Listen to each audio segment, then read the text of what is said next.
বিদায়ের সুর বাজতে শুরু করেছে অন্তর্বর্তীকালীন সরকারে।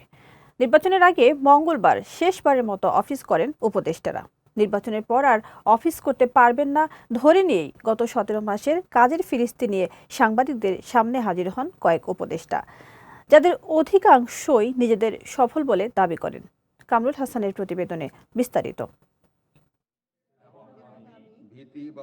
2024 সালের 5 আগস্ট হাসিনা সরকারের পতনের পর নোবেলজয়ী অর্থনীতিবিদ অধ্যাপক মোহাম্মদ ইউনূসের নেতৃত্বে গঠন হয় অন্তর্বর্তী সরকারের উপদেষ্টা পরিষদ। এর মধ্যে অনেকেরই ছিল না সরকার পরিচালনার কোনো অভিজ্ঞতা। গত প্রায় 17 মাসের দায়িত্ব পালনে কতটা সফল হয়েছেন তারা, তা নিয়ে সাংবাদিকদের সামনে হাজির উপদেষ্টারা। গোপনতার শপথ পাঠ করার জন্য মাননীয় রাষ্ট্রপতি। মৎস্য ও প্রাণী সম্পদ উপদেষ্টা ফরিদা আক্তার গত 17 মাসের কার্যক্রমে নিজের ব্যর্থতা মেনে নিতে রাজি নন। আমাদের কাজ কিন্তু দামের পর্যায়ে না, আমাদের কাজ হলো উৎপাদন, আহরণ, এটাকে নিশ্চিত করা, এটাকে নিরাপদ করা। বাজারের দামের ব্যাপারটা সত্যি কথা যদি বলেন ম্যান্ডেটের মধ্যে পড়ে না আমাদের, হ্যাঁ, এটা অন্য খাতে পড়ে এবং আরও অনেক এক্সটার্নাল ফ্যাক্টরস আছে যেগুলোর কারণে দাম বাড়ে। তো ফলে ওই দামের ব্যর্থতার দায়িত্ব আমি নেব না। নিজ দপ্তরকে সফল দাবি করার পাশাপাশি ব্যর্থতা স্বীকার করে নেন খাদ্য ও ভূমি উপদেষ্টা আলী ইমাম মজুমদার। আমার সর্বপ্রথম চ্যালেঞ্জ ছিল, আমি প্রধান উপদেষ্টা কার্যালয়ের সাথে সংশ্লিষ্ট ছিলাম। এখানে আমার ভুলভ্রান্তি থাকতে পারে, নিশ্চয়ই আপনারা ভুলভ্রান্তিগুলি ভবিষ্যতে পর্যালোচনা করবেন, কিন্তু এই কাঠামোটাকে দাঁড় করিয়ে আজকের এই জায়গাটা আনার জন্যে আমি যতটা সম্ভব আমার করতে চেষ্টা করেছি।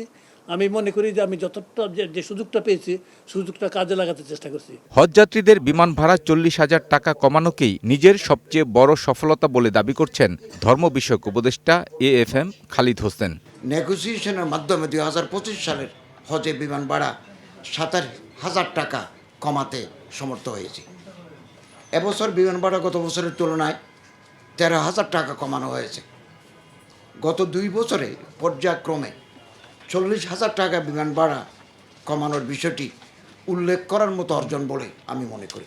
17 মাসের কার্যক্রম নিয়ে অনেকটাই সন্তুষ্ট নৌ পরিবহন উপদেষ্টা সাখাওয়াত হোসেন।